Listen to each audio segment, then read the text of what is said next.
Hello everyone, I am श्रुति मिश्रा। आप सबका स्वागत है आपके अपने एजुकेशन चैनल लर्नर बी में।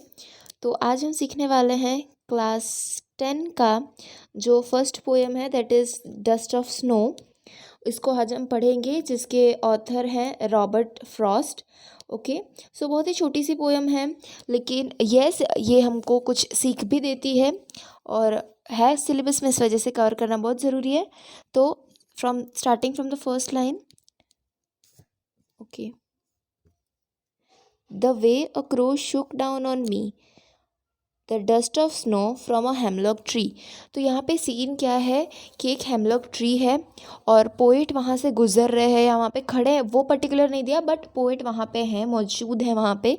तो एक हेमलॉक ट्री क्या होता है, यहाँ पे नीचे आपको दिया गया है। Hemlock tree that is a poisonous plant with small white flowers. So एक प्लांट होता है जो पॉइजनस होता है और उसके छोटे छोटे वाइट फ्लावर्स होते हैं। तो ये होता है हेमलॉक ट्री। और उसको जैसे हम क्रो को बैड ओमेन मानते हैं कि उसको अच्छा नहीं मानते जैसे क्रो को, उसी तरीके से हेमलॉक ट्री को भी इसी तरह से एक बैड ओमन की निशानी गिनी जाती है। तो यहाँ पे क्या बता रहे हैं कि जब रॉबर्ट फ्रॉस्ट थे, जो हमारे ऑथर थे, वो एक हेमलॉक ट्री वो एक हेमलॉक ट्री के पास खड़े थे जब, शायद वहाँ से जा रहे थे, पास अवे हो रहे थे वहाँ से। तो the way a crow Shuk down on me, मतलब कि जो क्रो था उसने जो हेमलॉक ट्री की जो डाली थी, जो जो प्लांट था, जो ट्री था, उसकी जो डाली थी उसको हिलाया और मतलब उसको शेक किया। और उस डाली पे जो स्नो थे, डस्ट स्नो के जो पार्टिकल्स थे, डस्ट ऑफ स्नो को यहाँ किस सेंस में लिया गया है कि जो पार्टिकल्स थे स्नो के, तो उसको इस तरह से, मतलब स्नो का डस्ट एक पोएटिक फॉर्म में लिया गया यहाँ पे। तो वही डस्ट ऑफ स्नो उनके ऊपर गिरा दिया। ठीक है, यहाँ पे हमारा फर्स्ट जो स्टैंजा यू कैन से वो कंप्लीट होता है। सेकंड में क्या है, has given my heart a change of mood and save some part of a day and I had dude. और इससे क्या होता है, अभी सेकंड में मतलब जो रिजल्ट्स हैं, जो कॉन्सिक्वेंसेस हैं, वो बताए गए हैं कि इससे होता क्या है।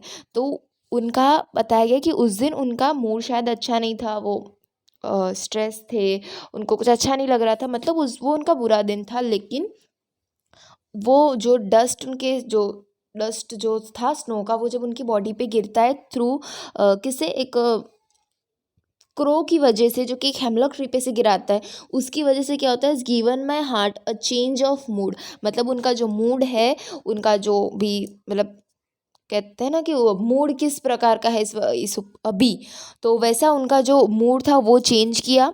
And saved some part of a day I had dude, मतलब कि मेरा जो बाकी का दिन जो मैं इसी बैड मूड के साथ बिताने वाला था, उसको उन लोगों ने चेंज कर दिया। ठीक है, बस इतना है। और इसके जो ऑथर हैं वो मैंने बताया पहले से ही, रॉबर्ट फ्रॉस्ट। ओके, सो इसमें बेसिकली क्या गया कि दो बैड ओमेन, मतलब कि जिसको हम बैड ओमन गिनते हैं, लाइक क्रो, वो ब्लैक होता है, इस वजह से वो ज़्यादातर इंडियन सुपरस्टिशंस में इसको यही कहा जाता है कि crow is a bad omen. और जो सेकेंडली है हेमलॉक ट्री, उसको भी शायद वेस्टर्न कंट्रीज़ में वो भी एक क्या कहते हैं, वो भी बैड ओमेन माना जाता है।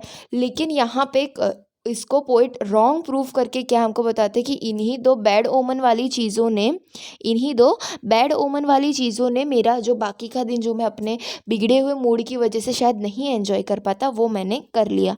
तो बस इस पोएम में इतना ही है। वीडियो पसंद आई हो, आपको समझ में आया हो, तो लाइक कीजिए, शेयर कीजिए अपने फ्रेंड्स के साथ।